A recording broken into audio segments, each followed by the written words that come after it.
Story County, helping build Nevada's future.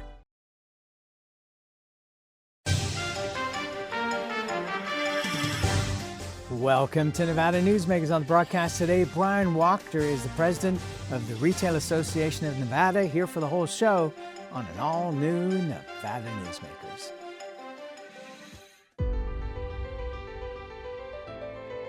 Welcome to Story County, where history meets innovation, and a pioneering spirit continues to shape our future. At the heart of the Tahoe Reno Industrial Center, we power the future with global leaders in technology and manufacturing, driving progress that reaches far beyond our county lines. From advanced manufacturing to tech innovation, our industries are creating thousands of quality careers, fueling a vibrant economy that benefits every Nevadan. But it's more than just growth. Our community is our foundation, supporting families, empowering local initiatives, and creating a place where everyone belongs. Be part of a legacy built on bold ideas and boundless possibilities. Join us in building a brighter future right here in Story County. Story County, helping build Nevada's future.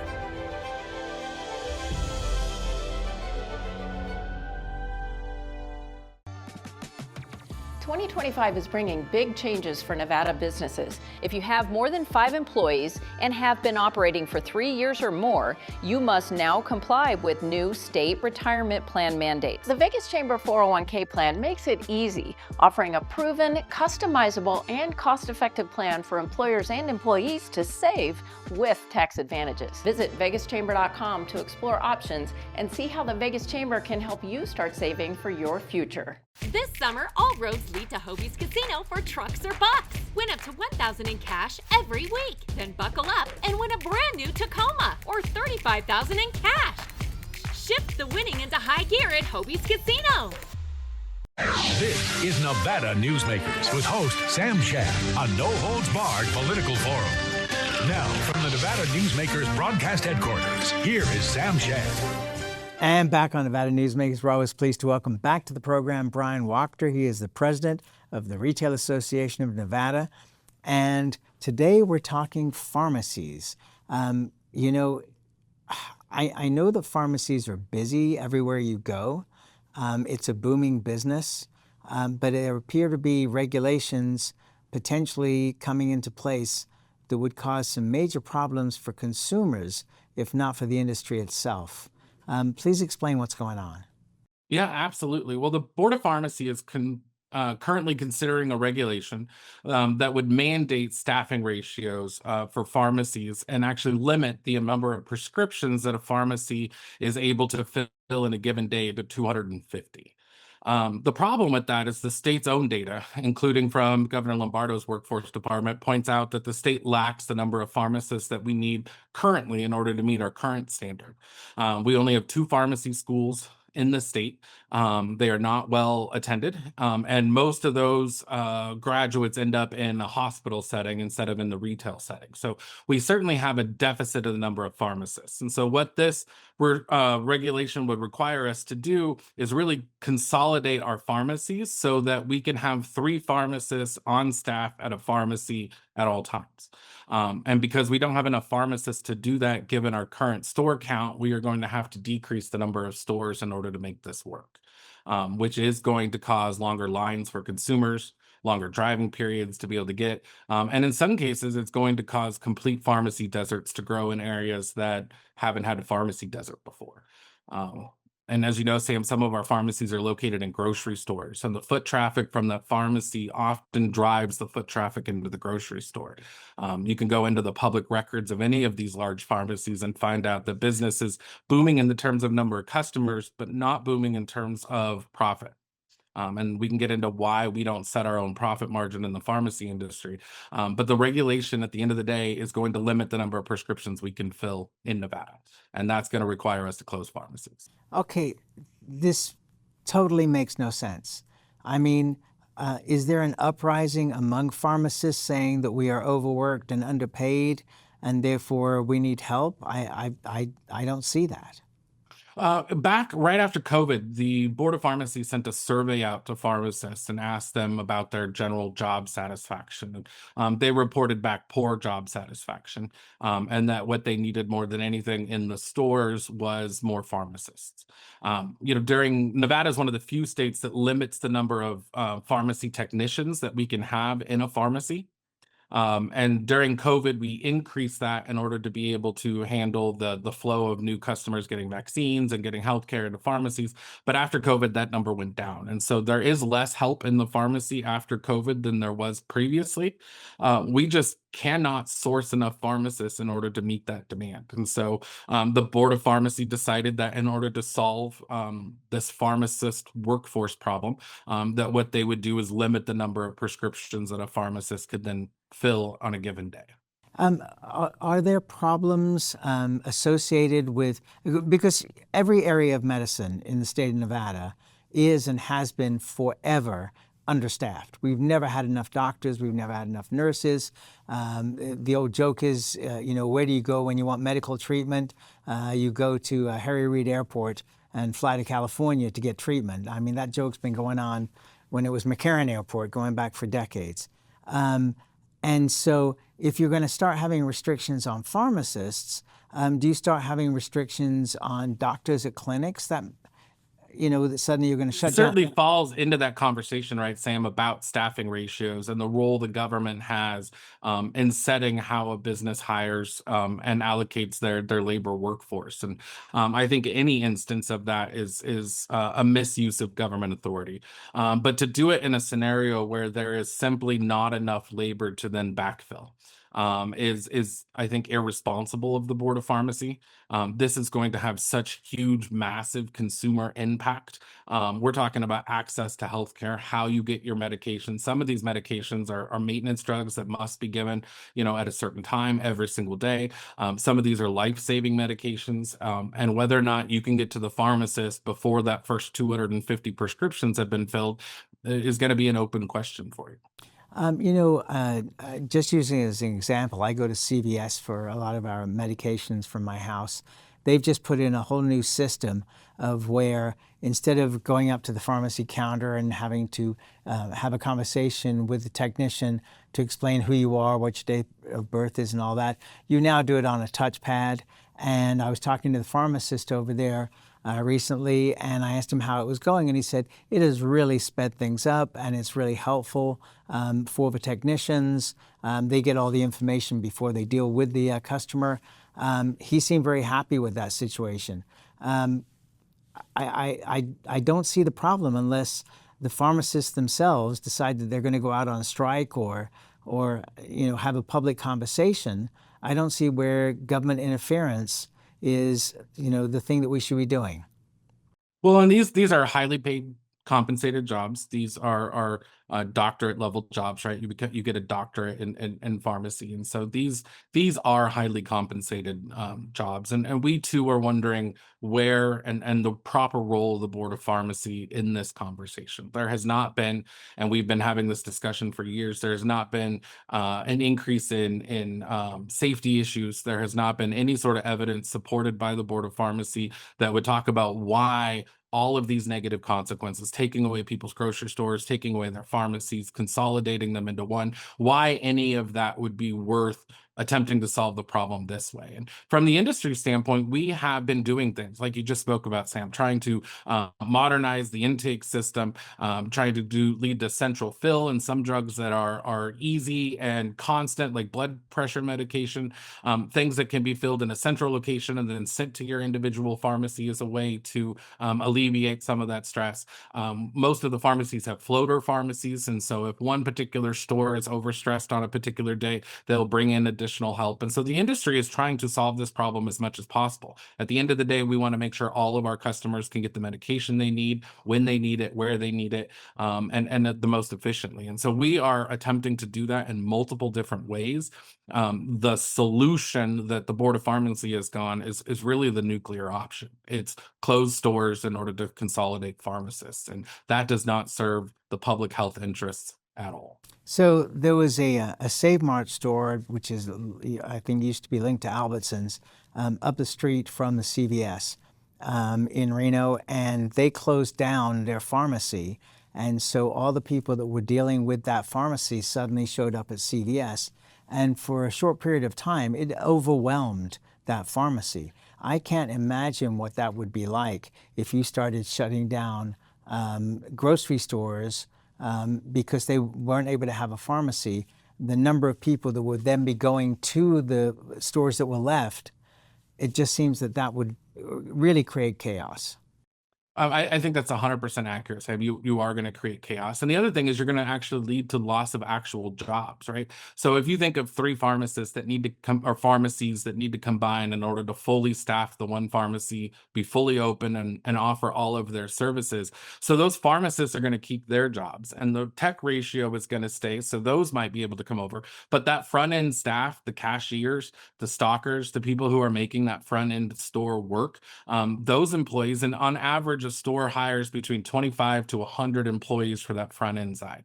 And so when you consolidate those three stores into one, that's nice that you've kept the pharmacy staff, but you have now potentially let go and lost 50 to 200 jobs because of that front end staff no longer needing to be there at a store you don't have any longer. And so while we may be alleviating a kind of acute stress position in the pharmacist employment community, we are exacerbating an employment issue in Nevada that's only going to make that worse. And the jobs that we are losing are not 180,000 a year doctorate jobs. These are hourly rates that people are depending on. Yeah, and in a lot of cases, union jobs as well. Absolutely. Let's also talk then about mail order drugs, because so many insurance companies and drug companies are now offering, mail order. So, for example, Amazon, Blink, you can go down the list of all these different ones. This would almost seem like this is going to be very helpful to those companies, because if you can't get your medicines at your local pharmacy anymore because it ain't there, do you go to another pharmacy and hope that you get in there before they run out of their 250 prescriptions? Or do you go to Amazon and what's the check on, an Amazon pharmacy that's out of state? No, I think all of those are good questions. And I think that is the pitfall, Sam, that you fall into when the government starts picking winners and losers in an industry. And they start getting into whether one company is more competitive or another company is more competitive. And anytime that government intervention is the reason for that competitive streak, that's when we get bad policy. And so there are going to be some winners. And those are the winners are the people who aren't hiring in our locations, that they aren't paying property tax and all the taxes that go with actually opening a store. They're not keeping any of that running. In fact, they are just providing that service without any of the incidentals that make it worth Nevada for that economic activity. And so for the government to then be doing something that causes that competitive advantage for those mail order companies and the disadvantage for our brick and mortar retailers, I think underscores why the Board of Pharmacy's course of action here is just undoubtedly wrong. Have you been talking to legislators about this? We have, with our process, after the regulatory body gets done, it goes to the Legislative Commission. And we have been having conversations with legislative leadership and the commission, and understanding that this is not the public policy approach. This is going to make access to healthcare harder, especially for those who have transportation issues and to be able to actually get to the pharmacy. This is going to cause those who rely on medications on a regular basis to be more worried about whether or not they can get their drugs. And it's going to put hundreds of people out of business. And so that has been well received at the Legislative Commission. I think, some of your confusion, Sam, has certainly been shared with policymakers as we've explained to them what the process is and how we got here. But we are at the point where, we need to, I think, make the public a little bit aware of what the Board of Pharmacy is contemplating. Well, at a time when we're trying to get voter ID cards to people that don't have voter ID cards, creating a situation where people are going to have to struggle to find a pharmacy and may have to take a bus or get a ride to be able to go to a pharmacy because the pharmacy at the grocery store around the corner is no longer there, I think is maybe even a bigger problem. Well, and the idea that because of this action of the Board of Pharmacy that we'd close grocery stores isn't something that we brandy about lightly, Sam. Retail has not been one to debate publicly that the end result is going to be catastrophic and Chicken Little. But every so often we do get one of these regs that is going to have that kind of repercussion and those consequences. And the idea that in Nevada and Las Vegas specifically, we'd be looking at creating more food deserts and more pharmacy deserts is 100% the opposite approach that we should be taking. All right, let's take a break. We'll come back much more with Bryan Wachter after this time out. The Nevada Builders Alliance has been protecting the interests of the construction industry for over 50 years. Our programs save members thousands of dollars every year and allow them to provide much-needed benefits to their employees. Our industry also allows Nevada to grow. If you're thinking about a career in the construction industry, reach out. And if you haven't thought of a career in construction, what are you waiting for? We are the Nevada Builders Alliance. A power line is more than a power line. It's maintaining the bottom line for small businesses. It's keeping the assembly line moving for our workforce. For our brightest minds, it's meeting a deadline. It's on the front line with our heroes. And on the sidelines of the biggest games. It's a direct line to our loved ones. And it's a lifeline for the most vulnerable. There's a lot on the line. Meet Nevada Health Link, Nevada's official health insurance marketplace. Your link to savings, selection, free assistance, and name brand health insurance, where 90% of enrollees lower the cost of their monthly premium. Everyone deserves access to quality health coverage, no matter your income or family size. Visit NevadaHealthLink.com. A few minutes could save you hundreds of dollars per month. Nevada Health Link. Our plans are made for your plans. Like a traditional handmade basket, retail is woven into the fabric of life in Nevada. From big box to mom and pop, retail supports our communities in countless ways. Jobs for the disabled, team uniforms for kids, help for the elderly, and so much more. Retail employs over 1 in 10 workers. Retail supports Nevada, and we support retail. RANNV.org. This is Nevada Newsmakers. And back on Nevada Newsmakers, we continue our conversation with Bryan Wachter. He's the president of the Retail Association of Nevada. So let's look at some of these congressional races, Bryan. Any surprise in what's going on in CD2 with Congressman Mark Amadei's comments last week?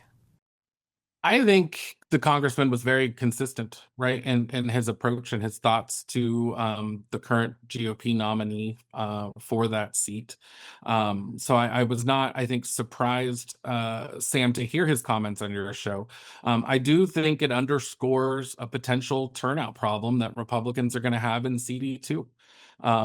In an election where 4 years ago, the governor's margin of victory was not very large, then you could end up with 5 or 10% of the GOP in CD2 sitting at home, and that's enough to affect the election. We also heard from the governor several months ago in a hot mic situation that turnout was a problem, going to be a problem, and that they needed a ballot question in order to turn Republicans out to the ballot, that he wasn't enough to be able to drive turnout. That ballot question hasn't happened. And so I do think there's an open-ended question on turnout in Washoe County, and whether or not TBT can take advantage of that, I think, is to be seen. But in terms of statewide races, I think if you're worried about GOP turnout, it needs to be in CD2. And would you say particularly in Washoe County rather than in the rurals?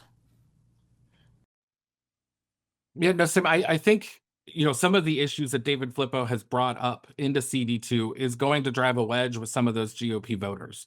For instance, some of the GOP central committees just came out with their own policy and resolutions on data centers. And I think opposition to David Flippo's position on data centers. And I think there are a lot of issues in rural Nevada that he has not been exposed to, that he is going to have to educate himself really quickly on to be able to recapture those Republican voters who are very concerned about CD2 rural issues that aren't, I think, going to happen in Washoe County or, Clark County, where David Flippo was running a couple of months ago. So those issues are going to be very specific to rural Nevada, and I do think he has a chance to lose them. It's been very interesting watching the tracking on our website and through our podcasts, et cetera, of that interview, that there seems to be three distinct things. One, huge support for David Flippo, huge support for Mark Amadei's position, and huge support for the idea that a Democrat could win that seat. And I think that at a time when people are concerned about democracy, that this is democracy in action. David Flippo won that race, and now it's up to him as to whether he wins the race for the seat or not. I think it's going to be a very interesting race. Well, 2 years ago, Sam, the reason turnout looked the way it did is because about 80,000 Democrats in Nevada didn't turn out. They stayed home for whatever reason. And so what you're sharing with me is obviously there is some enthusiasm amongst the Democratic base, and not just in Clark County, but in Washoe County and in other parts of CD2 that I think hasn't existed before. And so when you're talking about total turnout, if you have a decrease in GOP turnout, even a slight couple of percentage points, and an increase in Democratic turnout just by a couple percentage points, those are going to compound with each other. And you are going to have a much closer race than I think anyone anticipates. And if anyone is questioning this Democratic enthusiasm gap, I would invite you to go look at the Texas Senate race, where Democrats are more enthusiastic about voting and turning out by 6 or 7 points over their Republican counterparts. And so if this is a trend that is continuing, and we see it in other places, we've seen kind of this general trend nationally. If that continues into the West Coast, then I think there's going to be a few surprises on the November ballot. All right, we'll take another break. More with Bryan Wachter after this timeout. As you know, Reno is booming. Toll's development company is helping it grow with insightful design and development, building community with every project, adding beauty, adding excitement, emphasizing our shared humanity. Reno is becoming bigger. Toll's development is helping it become better, more livable, more enjoyable. To learn more, go to tollsdevelopment.com. tollsdevelopment.com.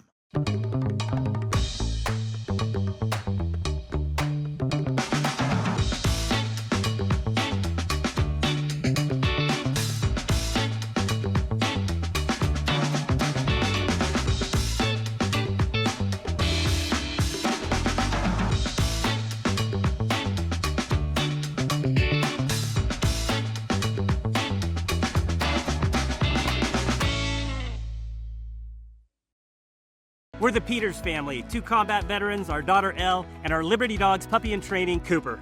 Cooper will grow up to be a life-changing companion to a veteran with visible or invisible challenges. We're helping Cooper build focus and confidence so he's ready to support his veteran.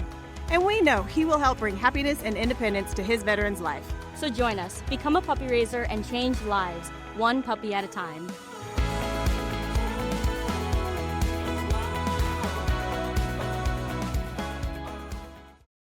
At Nevada Urban Indians in Reno, your health is our priority. Our medical clinic welcomes everyone. We accept all insurances, ensuring quality care is within reach. Nevada Urban Indians, your partners in health. Carson Valley Inn, it's your place for the good times. Carson Valley Inn.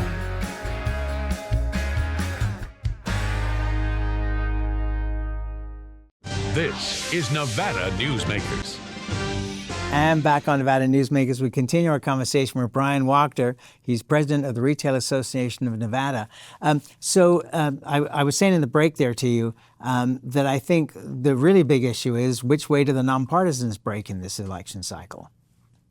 Well, I think, when our polling and our internal notes, Sam, show that nonpartisans are looking at the affordability issue as their number one issue. And I think we've seen this trend where nonpartisans are really about the economy. They're about how am I feeling? They make decisions a little bit late, but they make decisions based on what they're feeling in the moment and how nervous they are about their own individual situation. And I think the affordability issue, I think inflation, I think the Iran war are all things that are leading to a worse economy for most Nevadans. And those independents are going to vote for those economic issues. And so I think if anyone is trying to reach them, it's really talking about what are your policy proposals to make their life better? How are you going to make things cheaper for them? And they really want to hear concrete details about policies that our thought leaders are going to implement that will make their lives better. All right. So to me, that says that that's an election issue for this cycle. And if affordability does not get fixed within the next 2 years, you could see a complete reversal of people in office going into 2028. Well, I think you've just, outlined the last couple, at least presidential cycles we've had, right? Where we are switching back and forth. Voters seem to be, there's a huge policy gulf between Biden and Trump, right? But you have an electorate that votes for one 4 years and then the other one 4 years later. And so voters, I think, are willing to try to give someone the ability to help them to do something, but then they expect you to do something. And if you don't do that, they're going to hold you accountable for it. And so this idea that there's nothing that you can do on affordability, I think, is going to ring hollow to nonpartisans that want somebody to do something on affordability. And that's where we have to leave it for now. Please keep us updated on this pharmacy business because that sounds like a very, very important issue. Appreciate you being here, Bryan, as always. Thank you, Sam. And we'll be right back. Each day, the Children's Advocacy Alliance partners with leaders, legislators, and families across Nevada to improve children's health, education, economic well-being, and safety. We recognize Nevada will be no better than the state of its children. Be a part of this change. Be a supporter of the Children's Advocacy Alliance. For more information, go to caanv.org. The trucking industry is the most resilient link in the supply chain, moving 95% of our freight in the Silver State. And while essential, the road isn't always smooth.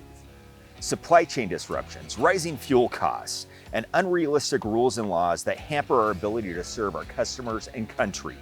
Our prosperity and every sector of the economy, manufacturing, mining, medicine, and food from farm to table, is tied to trucks. There's nothing without trucking. Southwest Specialties has been making the homes and businesses of Nevada beautiful for more than 20 years. Their experienced designers and craftsmen create the walkways, backyards, water features, and a variety of outdoor cooking areas that add curb appeal and value to your investment. Call today or visit them at their website and see how they can make your outdoor spaces special. Southwest Specialties, creative, distinctive, beautiful. Welcome to the Ahern Boutique Hotel, where luxury and warmth come together in the heart of Las Vegas. We take pride in offering a one-of-a-kind experience for both locals and tourists. Join us for handcrafted cocktails and an unforgettable experience. Joel's Chop House, the perfect place to savor views of the Las Vegas Strip. Satisfy your cravings at the Ahern Chocolate Shop. No smoking, no resort fees, and the parking is always free. The Ahern Luxury Boutique Hotel is your home away from home. Thanks for watching Nevada Newsmakers. If you want to be on our mailing list, go to the website, nevadanewsmakers.com, and sign up. You'll get the guest list in advance every Friday, and on Mondays, a whole list of our new archive shows going back to 2003. We'll see you on the next broadcast.